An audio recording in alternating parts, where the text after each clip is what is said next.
रामकृष्णारी आज आमच्या गणेश बोबडे माऊलींनी जेव्हा मी इथं 6:30 वाजता 7 वाजता विठ्ठल मंदिरच्या इथे आलो होतो दर्शनाला आणि काहीतरी कामानिमित्त त्यांनी सांगितलं आज सुब्रह्मण्य महाराजांची जयंती खूप सुंदर हे आधुनिक संत आहेत. त्यांनी सोप्या साध्या पद्धतीनं जनजागृती करून फार सुंदर अशी अभंग सेवा आहे.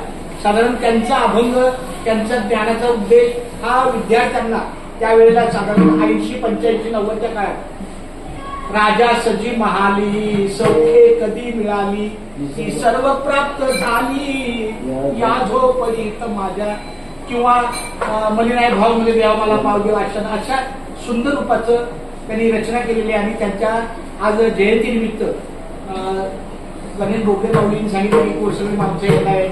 तर खूप धन्यवाद सगळ्यांचे. मी आभार व्यक्त करतो माऊलीच्या कृपेनं असं त्यांच्या मुखातून अभंगवादी राहावी, त्यांना उदंड आयुष्य मिळावं, निरोगी आरोग्य राहावं.